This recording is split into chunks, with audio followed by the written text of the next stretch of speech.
하나님께서 오늘 예배에 참여하시는 모든 분들, 우리 이 예배당에 계신 분들, 또 집에서 몸이 불편하신 중에도 예배하는 분들이 계십니다. 주님께서 특별하신 은혜로 채워주시기를 바랍니다. 오늘 말씀의 주제는 복음으로 기뻐하는 신앙, 복음 때문에 기뻐하는 신앙. 그 신앙은 기쁨입니다. 여러분, 우리 주변에 어디 들판을 가다 보면 달려드는 날벌레들, 이 하루살이가 있어요. 하루살이를 확장해 놓은 그런 그림인데, 사진이죠. 하루살이는 보통 며칠을 삽니까? 하루를 산다. 정말 하루를 사는지 난 모르겠지만, 하루를 산다 그러면 하루살이에게는 내일에 대해서는 몰라요. 내일을 이야기하면 내일이 뭔데? 그럴 겁니다. 우리 사람은 70년, 80년, 길게는 100년도 더 살아요. 아주 오래 살죠. 그런데 하나님께서 보실 때에는 우리 인생은 하루살이 정도도 안 됩니다. 하나님이 존재하시는 것은 시간이 아니고 영원입니다. 그 영원 속에 천국이 있고 영원한 생명이 있고 영원한 기쁨과 영원한 행복이 있습니다. 예수님이 십자가에서 보혈을 흘려주시고 우리를 구원해 주신 이유는 하루살이와 같이 그렇게 잠깐 살다가 지옥불에 떨어질 인생들을 영원한 하나님 나라에서 자유를 누리며 기쁨을 누리며 행복한 삶을 살도록 하기 위해서 구원해 주신 것입니다. 복음을 가진 여러분, 예수님을 구주로 믿는 사람은 영원을 사는 것입니다. 할렐루야. 이 은혜에 대해서 여러분 감사하세요. 이 땅에서 재물을 얼마나 가졌느냐, 얼마나 잘 먹었느냐, 얼마나 성공했느냐, 주님이 보실 땐 다 똑같이 보십니다. 순간에 사라지는, 잠깐 보이다가 지나가는 인생으로 보시는 거예요. 복음은 영원을 살게 합니다. 복음은 어떻게 살게 한다고요? 영원을 살게 합니다. 다윗이 시를 쓸 때 시편 23편 6절에서 내 평생의 선하심과 인자하심이 반드시 나를 따르리니 내가 뭐라고요? 여호와의 집에 영원히 살리로다. 그 영원한 생명, 영원한 천국. 세 번째 뭡니까? 영원한 기쁨이 있습니다. 그래서 이미 우리는 주님으로 인해서, 십자가 은혜로 인해서 우리에게 그 영원한 생명, 천국, 기쁨 우리에게 다 허락해 주신 겁니다. 눈이 안 보여요. 허리가 아파요. 다리가 아파요. 삶이 고달파요. 이 땅에서는 그런 것이 있지요. 목사님들도 암병이 옵니다. 어떤 분은, 아니, 목사님이 암병이 걸려요? 얼마나 믿음이 안 좋으면 그래요? 그렇게 얘기하는 분이 있어요. 목사님들도 교통사고 나서 갑자기 돌아가시잖아요. 이 땅의 원리는 고통입니다. 이 땅의 원리는 어그러져 있습니다. 그러나 예수 믿는 사람들이 특별한 것은 복음 안에 영원한 생명을 누리고 있는 것입니다. 할렐루야. 그래서 여러분 이 말씀으로 마음에 소망을 가지시기 바랍니다. 여러분 이 땅의 것으로 묶여있는 것, 사람과의 관계, 뭔가의 관계에서 잘못되어 있는 것들을 다 풀어버리세요. 자유를 누리세요. 기쁨을 누리세요. 오늘 이 본문의 내용은 지난주에 12장에서는 베드로가 감옥에 들어갔다가 천사들이 나타나고 풀린 사건이에요. 오늘도 바울이 감옥에 있다가 천사들이 나타나서 그의 착고를 다 풀어주고 비슷합니다. 그러나 오늘 본문의 말씀의 강조점은 이 복음을 가지고 어떻게 사람들을 구원했는가 하는 것을 보여주고 있습니다. 복음으로 기뻐하는 신앙은 몇 가지 특징이 있어요. 첫 번째는 항상 영원을 기뻐합니다. 따라해 봅시다. 항상 영원을 누리는 신앙입니다. 어린아이가 예수를 믿어도 나는 이제 영원한 천국 백성이 되었다. 연세가 드셔서 곧 이제 세상을 떠날 때가 되어도 여전히 소망과 기쁨이 넘쳐나는 거죠.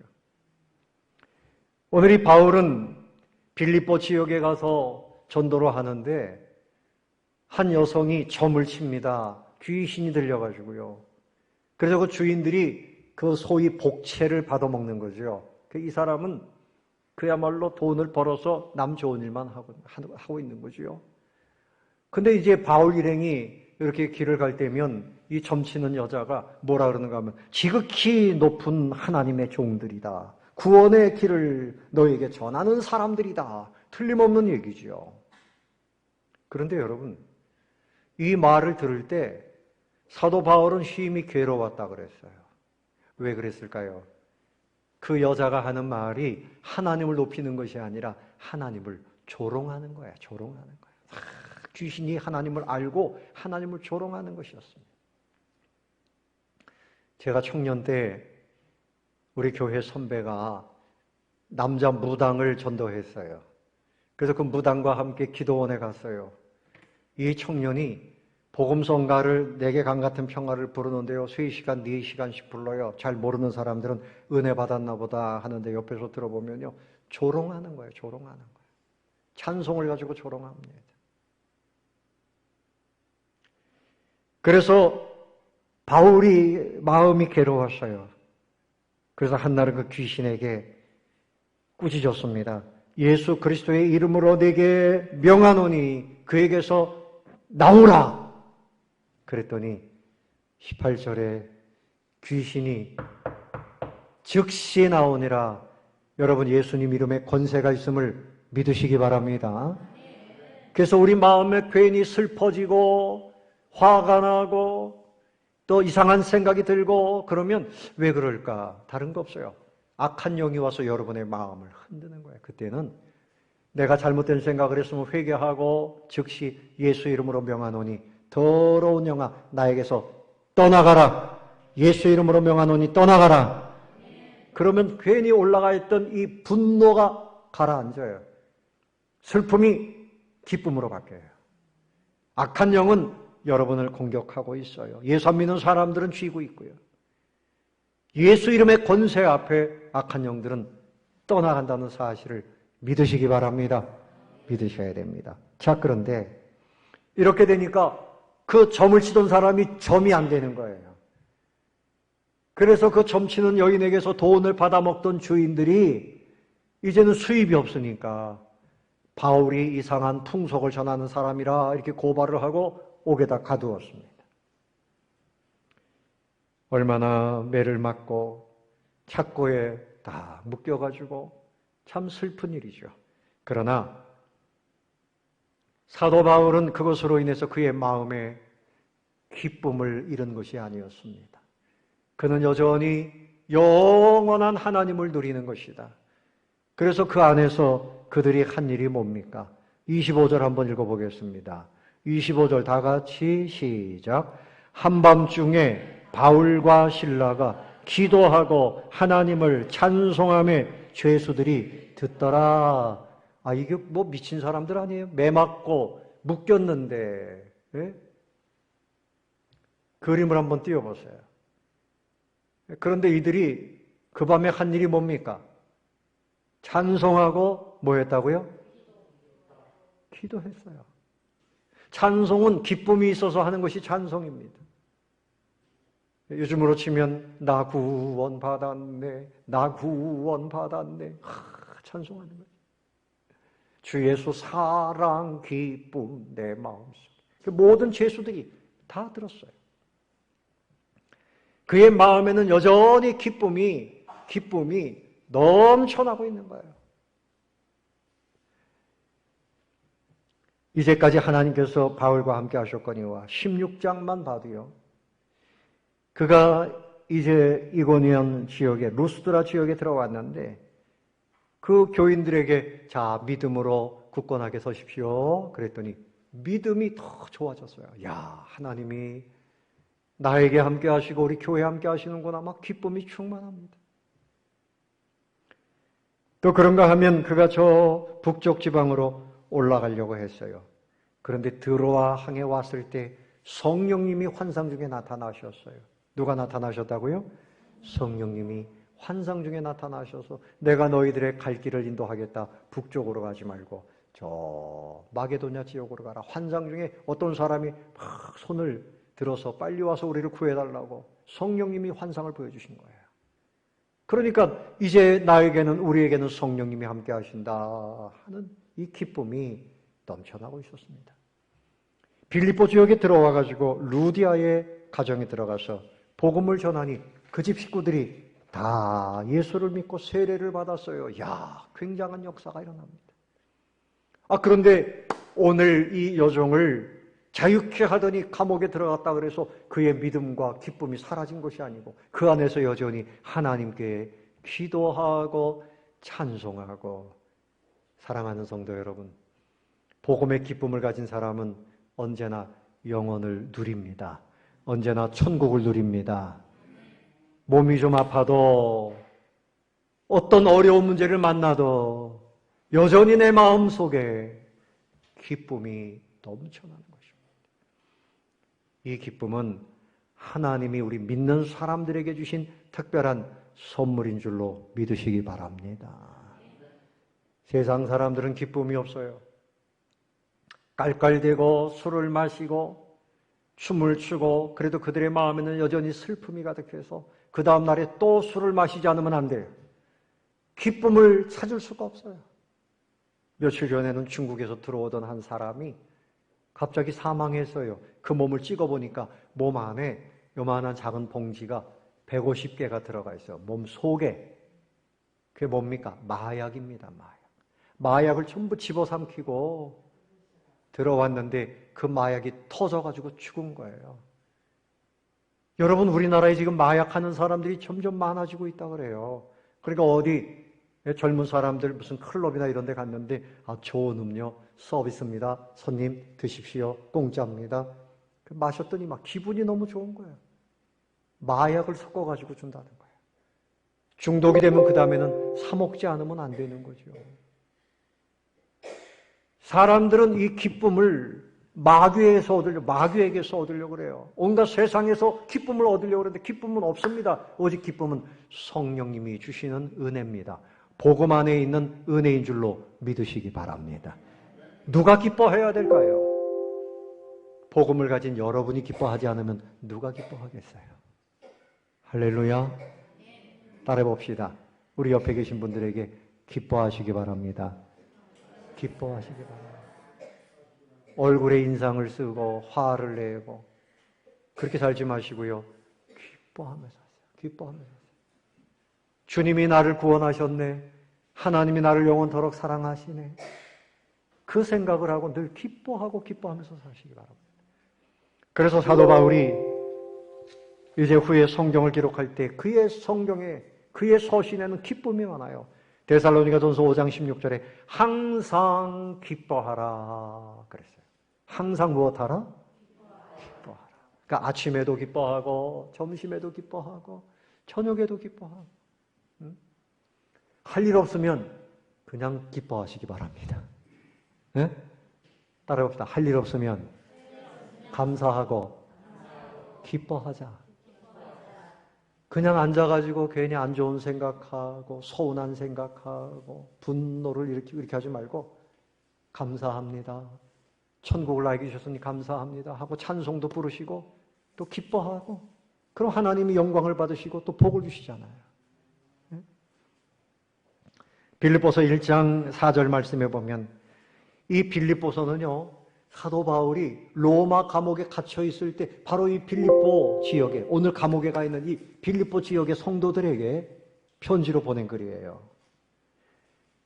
내가 하나님께 감사하며 간구할 때마다 너희 무리를 위하여 기쁨으로 항상 간구한다. 기쁨으로, 감사함으로 항상 기도한다. 기뻐하며 기도한다. 그의 기도는 항상 기쁨이 있었어요.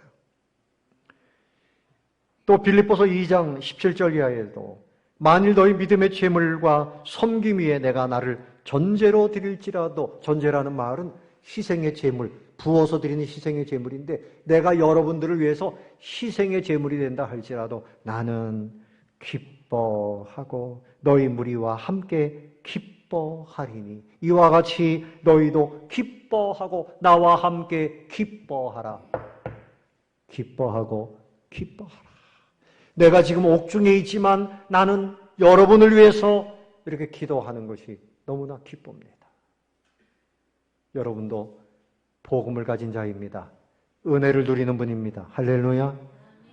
기뻐하시기 바랍니다. 따라 봅시다. 나는 기뻐하는 사람입니다.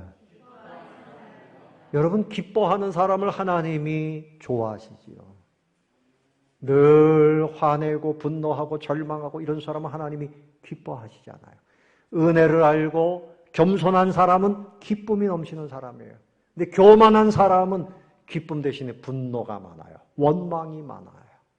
하나님은 교만한 사람은 물리치시고 겸손한 자를 존귀하게 하신다. 은혜를 베푸신다.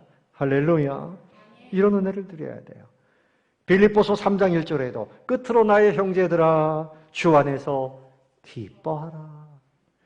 또 4장 4절에도 주 안에서 항상 기뻐하라. 내가 다시 강조하고 말하노니 무엇하라?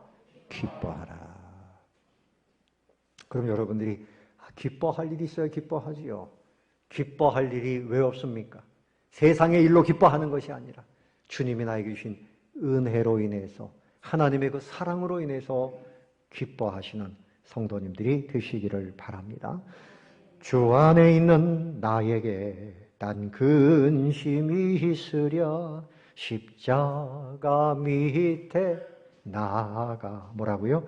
내 짐을 풀었네. 할렐루야 할렐루야. 기뻐하라는 거죠. 나의 기쁨 나의 소망 되시며 나의 생명이 되신 주 밤낮 불러서 찬송을 드려도 늘 아신 마음뿐이네.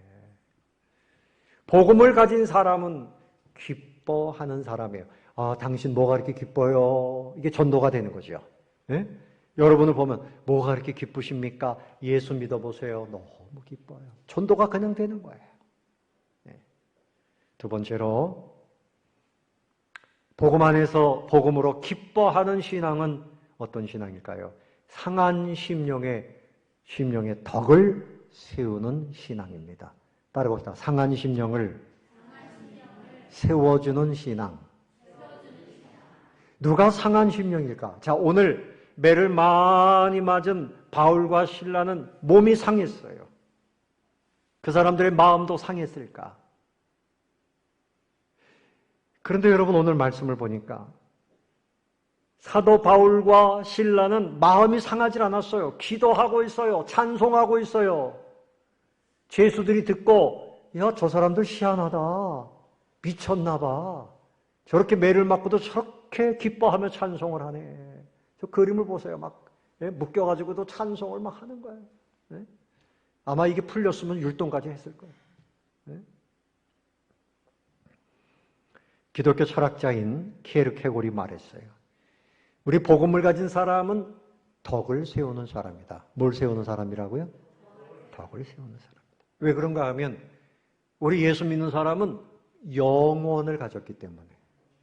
영원 그러니까 빵원, 10원도 아닌 빵원, 영원이 뭡니까? 끝도 없는 영원한, 시간으로도 계산이 안 돼요. 영원한 천국, 영원한 생명, 영원한 기쁨이죠. 그렇기 때문에 우리는 상한 심령들에게 덕을 베푸는 사람이다. 키에르케고르이 그런 말을 했어요. 고린도서 8장 1절에 사랑은 덕을 세운다 그랬는데요. 세운다는 말은 건축한다, 세워준다. 그 영혼 인격을 일으켜 세워준다는 거죠. 온전하게. 어린아기가 태어나면 그 어린아기를 부모님이 사랑하고 사랑해서 인간으로 만들어 주잖아요. 이게 덕을 세운다는 거예요. 슬픔 가운데 있는 이웃을 주님의 마음으로 그 사람의 영혼을 일으켜 세워주고 주님을 믿지 않아서 영혼이 죽어있는 사람, 그 사람을 복음을 가지고 깨워주고 살려주고 세워주고 이것이 덕을 세운다 이런 말입니다. 하나님께서 우리 인생들을 보실 때요, 여러분들을 보실 때, 처음에 여러분들의 영혼을 보실 때 어떻게 생각하셨을까요? 끔찍하다. 끔찍하다. 한번 따라 봅시다. 끔찍하다. 근데 끔찍히 아주 사랑한다 이런 뜻도 있지만 끔찍하다는 말은 보기도 싫다. 볼 수도 없다.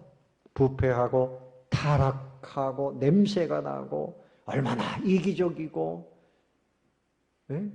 정말 눈뜨고 볼 수 없는 그런 모습이 우리 사람들에게 있어. 끔찍하다. 끔찍하다. 여러분, 요즘에 부부간에 이렇게 한평생을 사는데 30년까지 살았으면 이제 헤어지지. 끔찍하게 더 살아? 야, 천국에 가면 그 남편이 천국에 있을까 봐. 나 끔찍해. 천국에 못 가겠어. 응? 끔찍하게 생각하는 사람들이 있어요.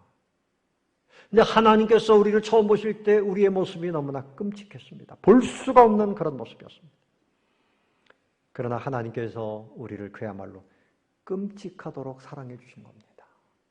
예수님을 십자가에서 죽이시면서 우리의 영혼을 살려주시고 용서해 주시고 우리에게 천국을 주시고 지금도 아주 정말 눈동자처럼 보호하시면서 끔찍하게 그렇게 위해 주신다는 사실을 할렐루야 감사하시기를 바랍니다. 할렐루야 할 때 하지 마시고 할렐루야 하십시오. 그래서 아픈 사람을 세워주고 실패하는 사람을 승리하게 해주고 고통 속에 있는 사람을 건져주고 이게 덕을 세우는 거예요. 우리는 영혼을 가진 사람이기 때문에 따라 봅시다. 나는 덕을 세우는 사람입니다. 자, 여기 상한 마음을 가진 사람이 바울과 실라는 아니에요. 누가 죽으려고 했는가 하면 간수가 죽으려고 했어요. 자, 갑자기 기도하고 찬송하니까 어떤 일이 일어났는가 하면요. 자, 26절 읽어봅니다. 시작. 이에 갑자기 큰 지진이 나서 옥터가 움직이고 문이 곧 다 열리며 모든 사람의 매인 것이 다 벗어지니라. 자, 기도하고 찬송했더니 갑자기 지진이 나고 옥터가 막 흔들리고 문이 열리고 묶였던 것이 풀어졌어요. 누가 그렇게 하신 겁니까? 하나님께서 하신 겁니다. 여러분, 기적을 보려면요, 두 가지를 하시면 됩니다. 하나는 기도. 뭐라고요? 기도하십시오. 우리가 기도하면 하나님이 일하십니다. 기적이 나타나요. 두 번째는 찬송입니다. 뭐라고요? 찬송입니다. 여호사밧 임금이 전쟁이 일어났는데 선지자의 말을 확신하고 그 전쟁에 무기를 들고 나간 것이 아니라 성가대원들에게 가운을 입혀가지고 앞세웠어요. 찬양을 부를 때 하나님께서 적군들을 싹 진멸시키셨습니다. 찬송은 악한 영이 떠나가고 고통이 떠나가고 질병이 떠나가고 어둠이 떠나가고 다툼이 떠나가고 하나님의 승리를 보게 되는 줄로 믿으시기 바랍니다. 그러니까 바울과 실라가 자, 하나님이 일하실 거야 믿고 감사하고 기뻐하며 기도하고 찬송을 부른 거예요. 그들의 믿음대로, 그들의 기뻐하는 찬송대로 갑자기 옥에 지진이 일어나고 놀라운 일이 일어났어요. 그런데 이때 간수가 이게 무슨 소리야? 졸다가 깬 거죠. 간수가 자다가 깼어요. 27절에 보니까 분명하게 간수가 자다가 깼어요. 옥문들이 열린 것을 보고 죄수들이 다 도망갔으면 내가 책임을 물어서 나도 사형을 당할 텐데 미리 죽어야 되겠다. 그래서 칼을 들어가지고 자결하려고 했습니다. 그건 뭐 틀림없습니다. 자, 바울은 실라와 함께 자, 하나님께서 옥문을 열어주셨으니 빨리 도망갑시다. 뒤도 안 돌아보고 도망가야 되는데 도망갔습니까? 도망갔습니까? 안 갔어요. 왜 도망가지 않았을까요? 거기에 있는 그 간수를 본 거예요. 그 간수를 구원하기 위해서 그들은 그들에게 주어진 이제 도망가야 할 그때에 그들은 거기에 머물면서 간수에게 소리를 칩니다. 28절 다 같이 시작. 바울이 크게 소리질러 이르되 네 몸을 상하지 말라. 우리가 다 여기 있노라. 바울이 도망가야 되는데 그 자리에 머물러 서서 덕을 베풀고 있는 겁니다. 간수야 소리를 치면서 우리 여기 있습니다. 자결하면 안 됩니다. 그래서 간수를 살리는 것입니다. 여러분, 덕을 세운다고 하는 것은 우리 주님이 우리를 구원하심과 같이 우리를 세워주심과 같이 다른 사람을 전도하고 세워주려면 사랑의 희생이 있어야 돼요. 희생이 있어야 됩니다. 따라해 봅시다. 전도하려면 희생이 있어야 됩니다. 부모님이 자녀들을 키우는 거, 부모님의 이루 말할 수 없는 희생으로 하는 거예요. 뭐 자녀들이 이걸 깨닫지 못하고 그냥 부모님이 나한테 해준 게 뭡니까? 철없는 자녀들이 많지만 어떻든 부모님은 자녀들을 위해서 희생합니다. 우리가 누군가를 온전한 사람으로 자유케 하고 구원받는 자리로 인도하고 여러분들이 작정한 분들이 있어요. 가족들 다 이름을 썼어요. 그분들을 전도하려면 희생이 있어야 돼요. 아유, 때가 되면 주님이 인도하시겠지. 왜들 그렇게 안 나오는지 모르겠어. 이러고만 있으면 안 됩니다. 내가 뭔가 가서 희생하고 그 현장에 찾아갈 때 거기에서 하나님께서 역사해 주시는 거예요. 보십시오. 간수에게 하나님이 역사하셨어요. 자, 29절 보세요. 간수가 등불을 달라고 하며 뛰어 들어가 그 다음에 뭐라 그랬습니까? 무서워 떨며 그의 마음에 무서운 마음이 들어왔어요. 여러분, 간수가 보통 정상적인 간수면요, 야, 이게 어떻게 된 거야? 너희들 꼼짝 말고 가만히 있어. 다시 다 묶어가지고. 그래서 다 제자리에 갖다가 묶어 놓을 거예요. 보통 간수들 같으면 그렇게 할 겁니다. 그런데 이 간수는 하나님이 그 마음을 치신 겁니다. 누가 치셨다고요? 하나님이 탁 치신 거예요. 그 모든 지진이 나고 뭐 이런 모습을 보면서 마음에 막 무서움이 생겼어요. 떨었습니다. 그리고 바울과 실라 앞에 엎드립니다. 엎드립니다. 그리고 30절 다 같이 시작. 그들을 데리고 나가 이르되 선생들이여 내가 어떻게 하여야 구원을 받으리까 하거늘. 이 간수는 그날 놀라운 것을 본 겁니다. 이제까지 거기 많은 죄수들이 들어온 것을 봤어요. 그러나 이렇게 바울과 실라처럼 기뻐하고 찬송하고 또 이렇게 기적을 이끌어내는 이런 사람들을 본 적이 없거든요. 예? 그래서 그 모든 광경을 보면서 두려운 마음도 생기고 나도 저 바울과 실라 저 사람들처럼 기쁨이 넘치는 구원이 무엇인지 나도 그것을 좀 받아야 되겠다. 그래서 엎드려서 질문하는 거죠. 어떻게 해야지 구원을 받을 수 있습니까? 우리가 전도의 현장에 들어가면 하나님께서 전도할 그 사람들의 마음을 만져주십니다. 녹여주십니다. 변화시켜주십니다. 아멘. 우리가 하는 것이 아니고 누가 하는 일입니까? 하나님이 함께 하시는 일이에요. 그래서 시편 34편 18절에 여호와는 마음이 상한 자를 가까이 하시고, 오늘 그 간수를 상한 마음을 우리 하나님께서 만져주시고 가까이 해주시는 거죠. 사랑하는 성도 여러분, 기뻐하며 사시기를 바랍니다. 하나님이 일하고 계심을 믿으시기 바랍니다. 하나님이 나와 함께 하심을 믿고 늘 감사하세요. 뉴스를 보면 경제적인 어려움이 있습니다. 북한에서는 비행기가 100대가 출격을 했습니다. 전쟁이 날 것 같습니다. 어려운 일들이 많이 있어요. 이럴 때 더욱 우리는 하나님께 무릎을 꿇어야 돼요. 하나님께 더욱 기도해야 돼요. 그리고 하나님 안에서 기쁨을 상실하면 안 돼요. 소망을 더욱 가져야 됩니다. 하나님이 우리를 사랑하고 계시기 때문입니다. 여러분, 덕을 세우는 데는 또한 희생이 있어요. 우리는 복음의 기쁨을 가진 사람으로서 상한 마음들을 찾아야 돼요. 누가 상한 마음일까요? 여러분, 전도를 해보면요, 그 사람은 나보다 세상적으로 더 잘 나가요. 좋은 집 살고 또 좋은 차도 굴리고 출세도 했는데 그 사람들이 그럴 겁니다. 야, 너 예수 믿는 사람이 사는 게 왜 그러냐? 그러나 여러분, 믿음의 눈을 떠서 보시기를 바랍니다. 그들은 감각이 없어서 깨닫지 못하고 있는 것뿐이에요. 문둥병이 걸리면요, 못으로 찔러도 아픈 것을 몰라요. 그들의 영혼이 죽어있기 때문에 그들이 어떻게 마음이 부패하고 상해 있는지를 몰라요. 복음을 가진 우리는 하나님의 자녀로서 영원한 천국을 누리는 자가 된 겁니다.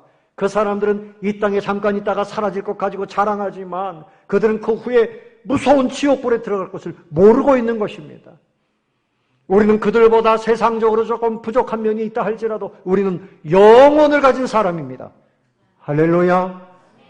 그러므로 예수 안 믿는 사람들은 다 상해 있는 마음이에요. 예? 죄송한 말씀이지만 저기 시장에 가보면 죽어가지고 누워있는 생선들 보세요. 예? 좀 싱싱한 것도 있고요. 오래된 건 눈이 벌써 색깔이 다르잖아요. 예수 안 믿는 사람들의 영혼이 다 죽어있는 상태예요. 그 심령이 마음이 상해 있는 정도가 심합니다. 그들에게 덕을 베푸는 분들, 복음을 전하시고 구원의 역사를 이루시는 성도님들 다 되시기를 예수님의 이름으로 축원합니다. 마지막 세 번째로 생각할 것은 복음의 기쁨을 가지고 사는 신앙은 어떤 신앙인가 하면요. 가정을 구원하는 신앙입니다. 따라 봅시다.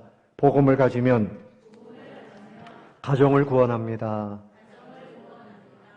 자, 오늘 이 간수가 어떻게 해야지 구원을 받습니까? 뭘 행함으로 구원받을까요? 그랬는데 31절 다 같이 시작. 이르되 주 예수를 믿으라. 그리하면 너와 네 집이 구원을 받으리라. 주 예수를 어떻게 하라고요? 믿으라. 사랑하는 성도 여러분, 예수님을 믿습니까? 예수님을 구세주로 믿습니까? 그 믿음은 누군가 우리에게 전도해서 말씀을 들려줬기 때문에 믿음이 생긴 거예요. 전하는 자가 없이 어떻게 복음을 듣겠느냐? 여러분, 우리가 복음을 전하면 성령님께서 그들에게 믿음을 주시는 거예요. 자, 그래서 이 사람이 그 밤에 바울과 실라를 데리고 자기 집으로 갑니다. 그때는 예수 믿는 사람들 걸리면 순교를 당하고 죄수들이 어디 밖으로 나갑니까? 큰일 나는 거죠. 근데 이 사람이 이 두 분을 데리고 가서 아픈 곳을 다 씻겨주고 음식을 대접하고 그리고 가정의 모든 식구들을 모아가지고 가정부흥회를 했어요. 말씀을 듣고. 자, 34절 보십시오. 이제 세례까지 다 받고요. 34절 다 같이 시작. 그들을 데리고 자기 집에 올라가서 음식을 차려주고 그와 온 집안이 하나님을 믿음으로 크게 기뻐하니라. 결론은 뭡니까? 사도 바울 신라에게 있던 이 기쁨이 그 복음으로 전해지니까 그 간수의 집의 모든 식구들이 크게 기뻐하니라. 크게 기뻐하니라. 빌립이 사마리아에 가서 복음을 전할 때도 그 성에 있는 사람들이 크게 뭐하니라? 크게 뭐하니라? 기뻐하니라. 오늘은 기쁨이니까 그냥 그렇게 얘기하면 맞아요, 다. 복음이 전해지면 기쁨이 넘치게 돼요. 전하는 사람도 기쁘고 복음을 받는 사람들 가운데 슬픔, 다툼, 고통 다 떠나갑니다. 사마리아 지역에서는 중풍병자가 낫고 귀신이 쫓겨나가고 그들의 모든 결박이 풀어지고 기쁨이 넘쳐나게 됐어요. 복음을 전하는 사람, 복음을 듣는 사람, 복음을 가정에 전하면 우리 식구들이 이제까지 알지 못하던 주님으로 인한 진정한 큰 기쁨을 누리게 되는 것입니다. 아멘. 여러분, 가정에 오늘 이 간수가 결심하고 간 거예요. 만약에 이 일이 들통이 나면 죽임을 당할 수도 있어요. 자, 그래서 이날 세례도 주고 모두가 기뻐하고 그리고 그 밤에 바울과 실라가 자, 여기서 우리는 헤어집니다. 잘 있으세요. 이렇게 하고 도망간 것이 아니에요. 다시 감옥으로 들어갑니다. 그러니까 바울과 실라가 이 간수가 어려움을 당하지 않도록 끝까지 그의 입장에 서가지고 다시 감옥으로 들어가요. 자, 35절 보십시오. 다 같이 읽어봅니다. 시작. 날이 새매 상관들이 부하를 보내어 그 사람들을 놓으라. 자, 그러니까 감옥에 들어가 있으니까 상관들이 그 사람들 이제 놔줘라. 그래서 간수가 이제 평안하게 떠나가십시오. 그렇게 말을 하게 되는 거지요. 사랑하는 성도 여러분, 말씀을 정리하겠습니다. 여러분의 가정에 믿지 않는 식구들, 지금이 구원의 때가 됐다고 믿으시기 바랍니다. 고린도후서 6장 2절에 보라 지금은 은혜 받을 만한 때요. 보라 지금은 구원의 날이로다. 지금 우리에게 중요한 것은 황금도 중요하고 소금도 귀하고 세 번째는 지금입니다. 지금.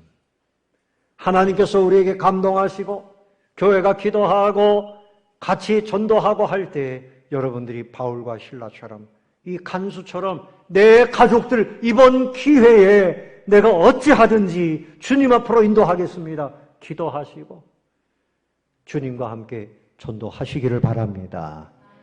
이름은 써놓고요. 새벽에 우리가 기도하고 틈틈이 기도하는데 본인들은 이름만 적어놓고 자 전도 많이 하십시오. 그러면 그냥 헤헤헤 웃고 갑니다. 그게 뭡니까? 확신이 없는 거예요.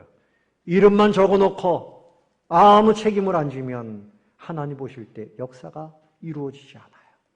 기도하시고 우리가 전도하는 것 같지만 우리가 한 가지 일을 하면 하나님께서 100가지 일을 하시면서 역사를 이루어 주시는 겁니다. 그 사람들은 바빠서 안 돼요. 돈 벌어야 됩니다. 여러분이 그런 생각을 하니까 안 되는 거예요. 여러분 돈 버는 것도 중요하지만 믿음을 가지고 천국을 준비해야 돼요. 예수 안 믿는 사람은 지옥불에 떨어지지 않습니까? 오늘 이 말씀 기억하셔서 복음을 가진 자로서 따라봅시다. 나는 복음을 가졌으니 기쁘게 복음을 전하겠습니다. 이런 은혜가 있게 되시기를 예수님의 이름으로 축원합니다.